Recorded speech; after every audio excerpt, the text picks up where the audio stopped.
Welcome, everyone, to the Asian Voices Youth Radio Podcast, where we discuss all things related to life growing up as an Asian and Pacific Islander American. I'm your host, Jocelyn Thong, and our special guest joining us today is Rich Tu. He's an award-winning designer and an artist that currently works as the group creative director at Jones Knowles Ritchie. You can also listen to him on his amazing podcast, First Generation Burden, where he focuses on intersectionality and diversity within the creative industry. Hello, Rich, and welcome to the show. How are you today, man? Good. Thanks for having me, Jocelyn. I appreciate it. This is super fun and also a great way to end the week. I don't know when this comes out, but this is a Friday in my world right now. So this is a great finale. A great way to start the weekend and a great way to end the weekday, pretty much. Absolutely. Yeah. So I remember reading on your website that it says you're located in Brooklyn, New York. I've been to New York once when I went with my sister on a college tour because she was actually planning to go to NYU. And New York is beautiful, man. I really love New York. I fortunately was never able to actually check out Brooklyn. Can you tell us how life was like for you growing up in Brooklyn as a first generation Filipino-American and have those experiences formed you into the artist you are today? Sure. Well, I have to clarify that a little bit. I live in Brooklyn. I've lived here for a little over 10 years now with a couple of pit stops along the way. I grew up in New Jersey, though. So I don't know if you grew up or if you've been to New Jersey. All good, dude. I grew up in New Jersey, in South Orange. The child of immigrants. My parents immigrated here from the Philippines in the 60s, and they had some really fine offspring, in my opinion, me being one of them. And growing up in New Jersey, it was pretty what you would think be fairly typical of a suburban upbringing, suburban slash metropolitan upbringing around a lot of interesting groups of humanity. And yeah, like in my world, it was a lot of Filipino culture.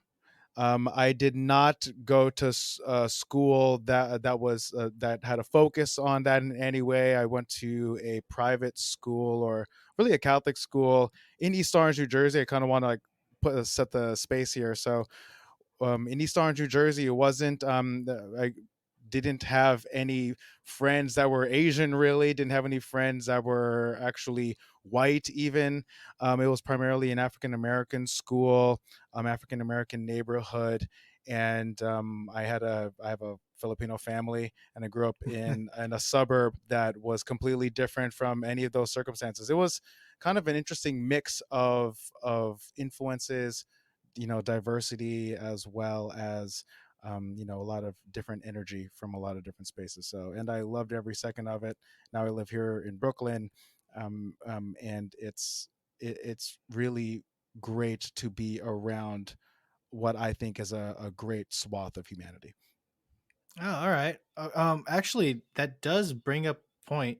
I noticed that your last name is Tu, but I don't know if this makes me sound ignorant as heck, but Tu doesn't sound like a Filipino last name. Or am I just like completely unaware of that it is? Or No, not at all. And the name itself it's a name that I gave myself. I kind of shortened my name from Tumang to Mm, Tu okay, about that 15 years ago. Yeah. it, yeah. it was it was a decision I made when I was really breaking into the creative industry. It became my first byline in the New York Times, where I wanted to have a name that was short and memorable, but also kind of acknowledge my culture, and also help me to not forget who I was, and also who I wanted to be. And it kind of resonated. So a lot of people just started calling me Rich too. And also in high school, like it was like instead of Tumong, people will call me Tu. It was like just a shorthand anyway. So it made a lot of sense, and it stuck with me to this day. Yeah, honestly, it does ring pretty well together, man. Not saying that your full name doesn't already sound nice as it is, but like Rich too, there's a nice ring to it, man. I And appreciate I that. think it's kind Thank of thank God. no problem. Hey, you made the right choice there, man. It's funny how it just started off as something of a nickname in high school, then you just kind of just started running with it your whole life, pretty much. Uh, Exactly.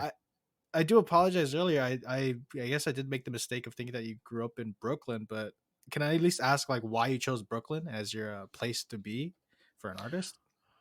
Yeah, for sure. I always loved New York. I was going to New York from New Jersey, and anyone that's grew up in Jersey, especially in a commuter town or commuter's neighborhood, you would probably go to Manhattan at a certain point in your life, and Yeah. then the run for us would be taking the train or taking the bus to Manhattan, starting at like 13 years old, 14 years old, and then going to Gray's Papaya, walking down to Broadway, checking out sneaker shops, and just doing a full like run of all of our activities over the course of a Saturday, Sunday afternoon.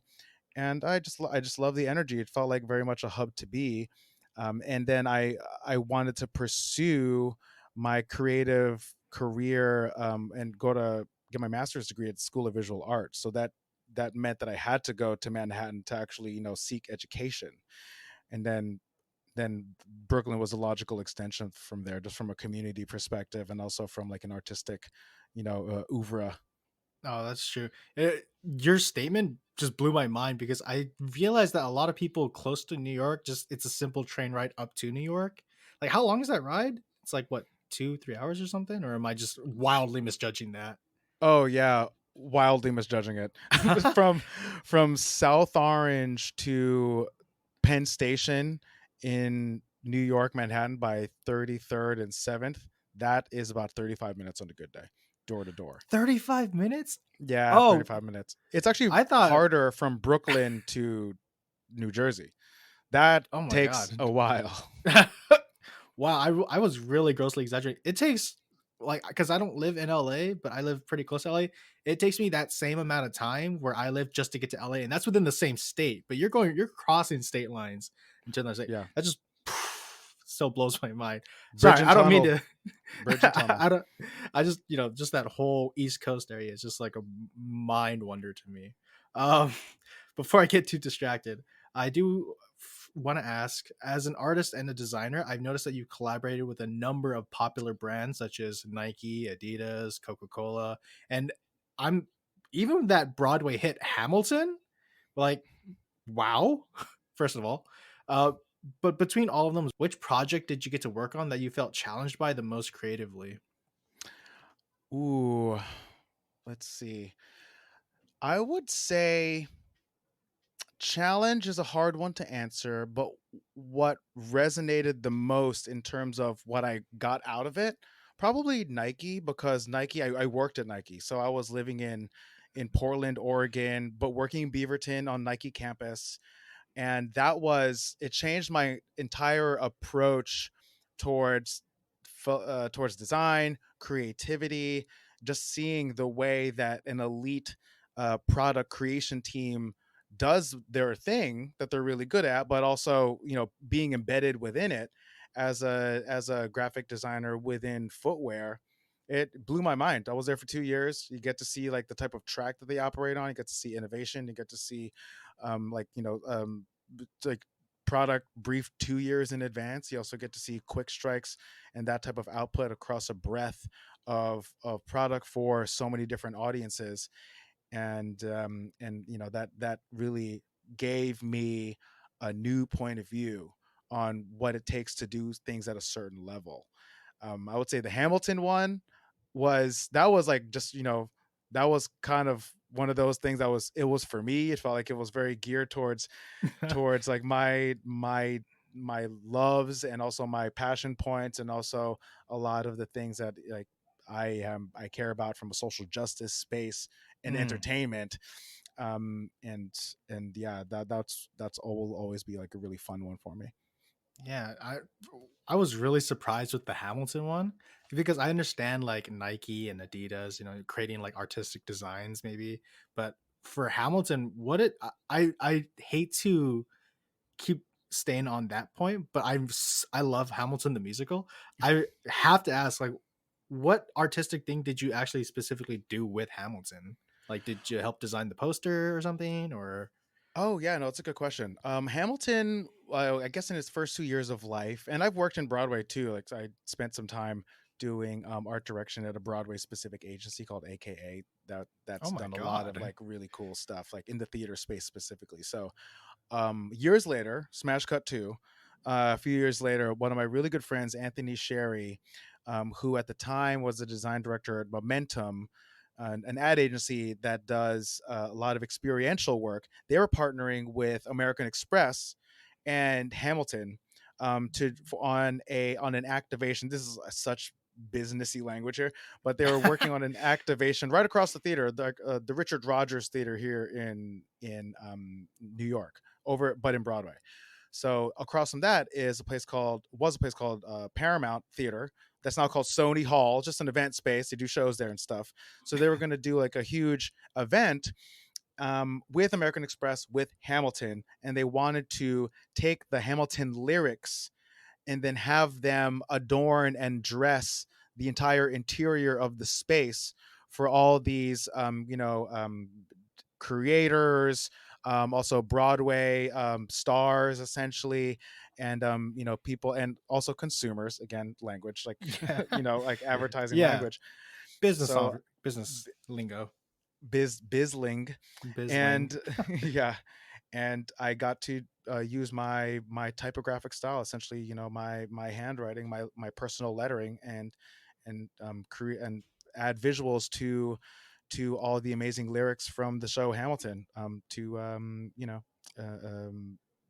from forgetting the creator's words, or forgetting the creator's name. Damn, what a time to Lin forget. Manuel Lin Miranda? Manuel. Yeah, exactly. There you go. I got I got to illustrate Lin Manuel Miranda's words for in the space. Did you actually get to meet him? Because you said you worked the first 2 years when it first came out, or first 2 years of like your career. Oh no, no, I don't know. I've never met Lin Manuel Miranda. I was Oh. through it was just through the agency. Wish, would Okay, love all right. to. I know. I think everybody wishes they could have met Lin Manuel Miranda at one point in their own lives. Yeah, no, I agree, and like I think it's so cool that you got to work on a project that he himself made very a big move towards having a lot of diverse people within the cast itself. And I understand that diversity is a very big important topic for you. I know on your podcast, First Generation Burden, you speak with a variety of artists and creative people that come from a wide spectrum of ethnic backgrounds about many different things. And that the goal has always been about the importance of diversity within the creative industry. Why is this topic something you feel so strongly about? That's a great question. For me, the podcast really started back in 2016, and it was kind of a response to the Trump presidency, actually. So yeah, that's when like all of the toxic, terrible rhetoric around immigrants, and also taking a term that has pride associated with it, and a term that I'm very proud of, my parents are proud of, my family's proud of, that then it became twisted into something ugly. And that was, yeah, right during the time of Trump and versus Hillary, like in the summer of 2016. Mhm. So I knew I wanted to, and also therapeutic a bit, just kind of like get my own feelings out in a therapeutic way on the microphone in a way that's comfortable. And a lot of my friends are from a lot of different backgrounds of a lot of different spectrums, and also they happen to be a lot of first generation immigrants in the creative space, so the content made a lot of sense to me. So the first two episodes were with my really really good friends, like my brothers, Ahmed Klink, Juan Carlos Pagan, and we recorded those in hotel rooms and office rooms. Like the audio sounds terrible, and and but it was really through the lens of how could we share our personal stories and also talk about immigrant excellence. So then that became kind of the crux of what the concept of the podcast was. Then it just it grew, and then just wanted to talk to more people, essentially share stories. And also for me, selfishly, I like the idea of learning from really smart people. Yeah. So I getting people on the microphones and hearing them talk about their experiences, and also their challenges and their wins, but also having that shared connectivity of, hey, we or our parents or someone in our in within our genealogical history left home and came here and had that experience, and there was the experience of a generational leap. So all the stuff that comes with that type of thought process and how that, informs your current life and also your future, those are all the things that that became the long lasting touch points that the show is on, and some really good recent episodes too, even now that we're recording virtually. I mean, yeah, I do agree. Honestly, after that whole fiasco, let's fiasco's putting it lightly in 2016 of an election, it did definitely feel that a lot of people that came from backgrounds of having families and generations of ancestors that faced these kind of issues, especially with immigrant parents, it felt very isolating during that time period. So I Right. do agree, man. Like your whole podcast idea, it speaks volumes to me. The idea that there are diverse people and that it's just important for us to have our voices heard. You know, man.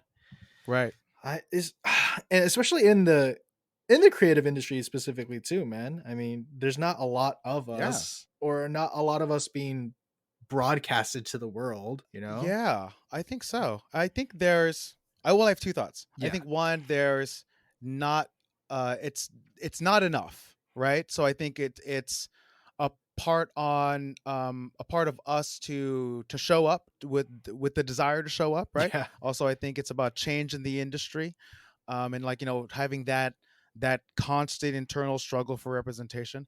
I also think it's about vocalizing pride, within your comfort. So being proud of who you are in your spaces, being able to show up as your true self. So all this stuff comes into play. Like I've realized now, especially in the past couple years, with all the change and all the craziness of the past couple years, that more people, like, thankfully, are willing to really broadcast themselves out there Yeah. in a brand new way, and put it on the creative industry, because the creative industry, through its outputs, through media, through film, through commercials, through advertising, through product, through XYZ, it's a reflection of society. So if you can't properly reflect upon society, how can you exist within society or feel seen within society? And that's something that is an ever constant struggle. Yeah. Dude, you just tickled my brain right now. Oh my god. I feel that, man. But you know what? We can't just not also address that there has been a lot of actually great representation over the past 5 years at least as well, for like people of diverse backgrounds, especially I'm a screenwriter, so I do love to reference popular media like movies and television shows. Like you had movies like Black Panther, you had movies like Yep. Shang-Chi, Of you course. know, Of and course. wasn't it currently that there was a Korean show on Netflix? This is like I mean like almost a year ago, but Oh, Kim's Convenience. Kim's Convenience. No. That well, I mean I like Kim's Convenience, but I was actually talking about Squid Game. I talk about Squid Game a Oh. lot on this podcast. Uh, Yes. frighteningly so that I talk about it. I'm just get psyched when we were finally seeing such praise for this diverse media that keeps showing up nowadays, and I think it's because of people that were Right. thinking like us, that see the importance of having these diverse people being able to shine in the creative industry, because when they do, you get great stuff like Squid Game, Shang-Chi, Right. Have you seen The Silent Sea on The Netflix? Silent That's Sea. another, I haven't. yeah, Korean sci-fi mystery thriller show. I haven't, but that's because It my it has business slap guy business slap from guy, Squid Game. business slap. Yeah. I refer to him lovingly as Train to Busan guy. That's me. He Oh, he there you he go. Yeah, stole yeah, my yeah. That's heart a in better that reference. performance. Personally, the slap guy was just made me Gotcha. more giggle and laugh. But I that's more of a fun thing. Oh man, There's an amazing Vulture article. I know this is a diversion. There's a really amazing Vulture article that of a young female writer specifically calling out like her attraction to that actor, but it's like the raciest article ever, but it's so funny to me because you never hear about Asian, or it's a new thing within Western media for Asian men to be sexualized. Oh my god. I You know? yeah, So to see the article, I was like, yo, this is wild. Oh, one, it was funny. It was just written really well, really funny, super engaging, all the stuff you like good reading to be. right? But also it just had a new lens. I was like, I'd never really see this. I haven't seen this throughout my existence, really. I I'm a peruser of TikTok, and after Shang-Chi came out, there were a lot of thirst TikToks over Tony Leung. Shang-Chi's dad, Simu Liu, is a great looking guy, but I saw more people Right. thirsting after his father in the movie than actual Shang-Chi. So that was funny to me Yeah. too. It's the Yeah, stoicism, it I'm sure. is. It's the people with the daddy issues. I'm Yeah, but kidding. also the dad that's willing to like kill Yeah. everybody to get his wife Oh, wife back. that's hubby material. Oh my god, talk about generational trauma. Like some of the stuff in that movie through the lens of a Marvel film Yeah. is so intense. Like really, I was like, "Oh holy shit." Like they are covering, I don't know if I can curse on here, but they were just covering such topics through this superhero lens that I just never hear covered. Like True. generational trauma in a superhero movie? Yeah. I mean, if we're gonna talk about generational trauma, I don't think you could skip over Encanto. I saw Encanto like Oh, last week, and have not seen oh, it you yet. got to see it. You got to see it. It's oh man. Uh, for people that have issues with their family where they feel as if there's always like a pressure upon you to have to keep a certain image or make certain people happy, or you feel that there's just tension with the family. Encanto is like a great film that encapsulates all of that and addresses that issue. But Oh, dude, I'm gonna have to you check it have to out. check it out. I can say I never really cry, but that movie like brought a tear out of my eye. So that would spoke to me a lot. But I feel we are getting off topic. I do have to say there's something I a statement I have to make, and I want to know if you feel the same way. I'm a firm believer that having a creative outlet is not only a great way of self-expression, but I also think that it's a way of exploring within yourself and being able to form your own identity with what you find. And it could even be a way of getting in touch with your own culture. I have to know if what are your thoughts on that? I totally agree. I think the struggle for a lot of creatives, especially early stage creatives, which is also another passion point of mine, making opportunities for early stage creatives who are also, BIPOC as well as LGBTQ plus and from communities that have historically been underserved. That's kind of the underlying thing for me is like, how do I help underserved communities, right?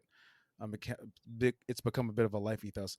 I think Yeah. that the struggle is alignment with who you want to be.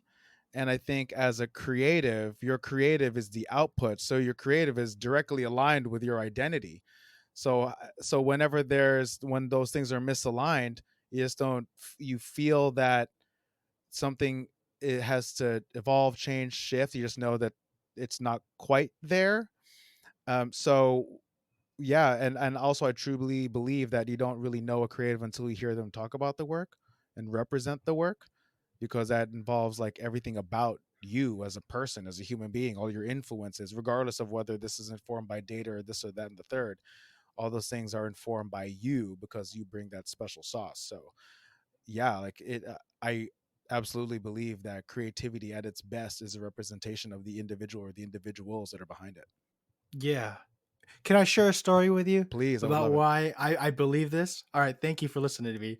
Um, as I said, I'm a screenwriter, so I like to write movie ideas, you know. And this actually goes hand in hand with another guest we had on the podcast where we spoke about identity and for people that come from ethnic backgrounds. And I remember they said that something that stuck with me about how people of like us that had parents that were immigrants but we were born here, if anything it's hard because we live in two different worlds where our parents came from another country, so there's still very much of that behavior of those perspectives and mindsets, but we also grew up in America, so outside of our family and our home we still face the world we're born in, the world we grew up in, so we still have that clash of identities, you know. So it's hard to find that mesh of perfect harmony between the two. So for me, it was the same way. I have, you know, Chinese parents that were born in Vietnam, so they both have Chinese Vietnamese characteristics, behaviors, mindsets, perspectives. But I grew up here in America. So although at home I hear their stories and like their behaviors, but when I go to school or go to work or go out with friends, it's very Americanized, you know. So it was hard for me to be able to connect to my own culture and my own identity. But as a writer, and especially someone that advocates for Asian American representation in media, I had to learn to dive into my own culture because I can't write for my own culture if I'm not as connected to it as I wanted to be.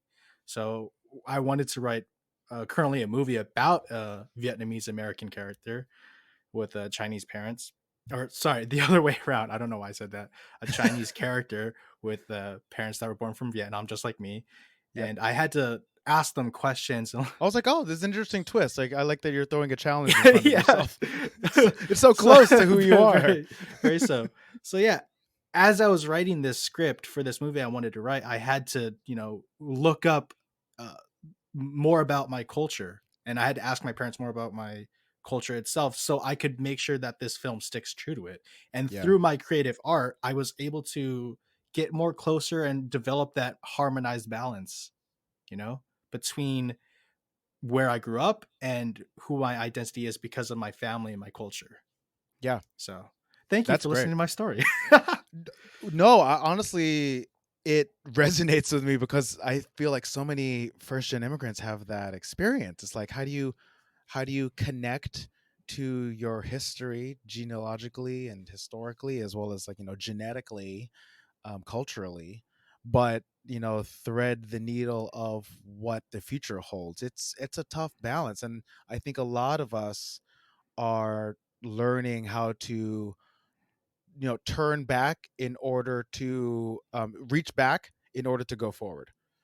Yeah. And that's Right. I think that's an acknowledgement of the self, and acknowledgement of, you know, of your history and your family. I think that's what's so dope about, I think, all the stories coming out now, because we are actually writing what that narrative looks like as a culture, as like a zeitgeist, as a moment within zeitgeist. Yeah, that's true. So kudos to you. Can't wait Thank to you, see it. man. I'd love to talk more with you, but unfortunately, that's all the time we have today. Part we 2. want we want to again thank our guest Rich 2 for joining us today. Josdan, thank you so much. Thank you, man. Thank you for listening to me. All right, guys, to learn more about Rich, please visit his website, rich2.com, and his Instagram at rich_2. That's TU, not the number 2. If you have any suggestions for future guests or topics, we'd love to hear from you. Also, be sure to subscribe on your favorite podcast platform, as well as follow us on Facebook, Twitter, and Instagram. Asian Voices Radio is produced by Asian Culture and Media Alliance, a nonprofit that empowers our AAPI community with a voice through media arts. If you would like to support our program and make a donation, please visit AsianVoicesRadio.com. Thank you for listening. I'm Joslyn Thong, and please join us next week for another exciting and thought-provoking Asian Voices Radio show. Take care until then, everyone.